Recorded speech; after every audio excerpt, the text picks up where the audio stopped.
Hello friends, good morning. দাসকৈরাগ্য ব্লগে তোমাদের সকলকে স্বাগত। আশা করছি তোমরা সবাই ভালো আছো, সুস্থ আছো। চলে এসেছি একটা নতুন ব্লগ নিয়ে। আজকে ব্লগটা শুরু করছি অনেক দেরিতে, 12:30 একটার দিকে। রান্না টান্না সব করে, কাজ টাজ সব করে নেওয়ার পর একটু ভিডিও বানাচ্ছিলাম। ভিডিও বানানোর পর ভাবলাম একটা ব্লগ শুরু করা যাক। মানে বানাবো ভিডিও, সেই জন্য ব্লগ ভিডিওটা স্টার্ট করলাম। আশা করছি তোমরা সবাই ভালো আছো। আর দেখো তো, আমি তো সাজি না, সাজলে আমাকে কেমন লাগে। যদিও সাজলে আমাকে খুব একটা ভালো লাগে না, তাও দেখো তো তোমরা একটু কমেন্ট করে জানিও তো, জানাবে হ্যাঁ কেমন লাগছে।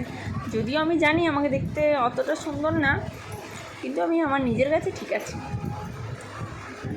আজকে যেহেতু ব্লগটা আজকে খুব একটা বড় হচ্ছে না, ছোট, তো আজকে ব্লগের মেন কারণ হচ্ছে, তোমরা আগের দিন দেখেছো আমার ঠাকুর ছিল একটা জায়গায়, তো সেটা খুব ছোট জায়গা। এবার আমি তো ভাড়াই থাকি, তো সেই জন্য একটা রুম ছিল, আমার বরকে বলে আর একটা রুমের ব্যবস্থা করা হয়েছে। এখানে অনেকটা বড় বাড়ি, তাই ব্যবস্থা করা হয়েছে। আর এই যে দেখো আমার মেয়ে ঘুমাচ্ছে, ঘরে এসে দেখাচ্ছি। দেখো এই যে ঘরটা তো তোমরা আগে দেখেছো, যে আমি যে ঘরটায় ভিডিও বানাই, এই যে এই ঘরটা তো তুমি দেখেছো, আমাকে সবাই দেখেছো, যারা দেখো আমার সাথে কথা বলো, যে ঘরটা দেখেছো এই ঘরটাতে ভিডিও বানাই আমি, ইন্ট্রো দিই, সবই করি। কী করবো বলো, একটাই তো ঘর, সেই জন্য কিছু করার থাকে না। যাই হোক, ওর মধ্যেই চলতে হয় ম্যানেজ করে। যে এই যে দেখো, বুঝতেই পারছো। আর আমি দেখাতে চলেছি তোমাদেরকে আমার নতুন যে ঠাকুরের ঘরটা, সেটা চলো আমার সাথে চলে এসো, দেখবে আমার নতুন যেখানে ঠাকুরের ঘর, সেটা আমি খুব খুশি জানো। আমার অনেক ঠাকুর নিয়ে আসবো, এটা ওটা নিয়ে আসবো, আমি ভীষণ খুশি, ভীষণ ভীষণ ভীষণ ভীষণ খুশি। আর শ্রাবণ মাস কে কে করছো, সোমবারে কে কে পুজো দিতে যাচ্ছ, সবাই যাচ্ছে তো। আমি কিন্তু প্রত্যেক সোমবারেই যাই। আমি তো মহাদেবকে খুব ভালোবাসি, তাই আমি না, অনেকেই ভালোবাসে, আমি প্রচুর ভালোবাসি, তাই সেই জন্য ঢালতে হবেই।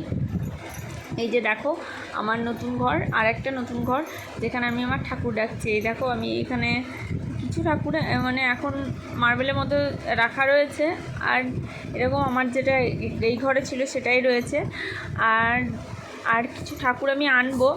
আমি ভাবছিলাম যে গোপাল আনবো, তো গোপাল তো এখন আমি নিয়ে আসতে পারবো না, যেহেতু ওর সেবা যত্ন আমি করতে পারবো না, মানে আমার ভয় হচ্ছে, ওই কারণে এখন আনবো না। এখন মা লক্ষ্মী নিয়ে আসবো। আর আমার বাচ্চাটা ছোটো, তো এই যে দেখো যে তাকগুলো সব ব্লক করে দিয়েছি, আচার রয়েছে, গঙ্গার জল, ওপরে কাচের বাসন। এই যে আমার সোনামায়ের রথটা রেখে দিয়েছি, ও যখন ইচ্ছা হয় তখন টানে। আর দেখো এই যে রাধাকৃষ্ণের পটটা দেখালাম, এটা খুব ভালো লাগছিলো তাই না। এই যে তার ফাঁকে দিকে দেখাচ্ছি, দেখো আমাকে কেমন লাগছে। দেখো যদিও আয়নাটা টাঙিয়েছি নতুন, এই যে এই আয়নাটা কিনেছি, তার সাথে একটা জিনিস ফ্রি পেয়েছি, দেখাবো, দাঁড়াও তোমাদেরকে এখনই দেখাচ্ছি। দেখো দেখো তো, রোদের ছটাটা এত আসছে যে আমাকে দেখাই যাচ্ছে না, এত ছটা আসছে রোদের। দেখবে এই যে এটা আমার মেয়ের জন্মদিনের, অন্নপ্রাশনের সময় একটা গিফট, যখন খেলে তখন বার করে দিই, না হলে আবার টাঙিয়ে রেখে দিই। আর এই যে আমি বলছিলাম এখনই, এই যে গাড়িটা আমার মেয়েকে কিনে দিয়েছি কিছুদিন হলো। আর আয়নার সাথে যে জিনিসটা ফ্রি পেয়েছি সেটা হলো এই যে এই মগটা, একটা আয়না কিনেছি, এক ছুরি, আর এই মগটা ফ্রি পেয়েছি। চলো এবার যাই আমরা বাইরে যাচ্ছি। দেখো আমার পুজো টুজো সব দেওয়া হয়ে গেছে, দেখলে তো অনেকটাই বেজে গেছে, একটা দেড়টাও তো ঠাকুরতে না খেয়ে রাখা হয় না। এই যে চলে এসেছি আমাদের জবা গাছের গোড়ায়। দেখো কাঁঠাল গাছে অনেকগুলো কাঁঠাল ধরে রয়েছে, আর জবা গাছটা পছন্দ। আজকে তো অতগুলো ফুল লাগেনি, অনেকেই ফুল নেয় এখন, কিছু কারণবশত ফুল নেয় না, কিছু কারণ সমস্যা হয়েছে।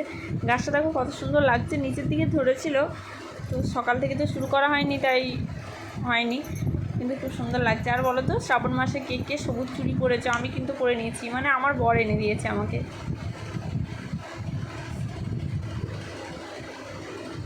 কে কে শ্রাবণ মাসের চুড়ি পরেছো? সবাই আশা করছি পড়ছো। Okay bye, tata.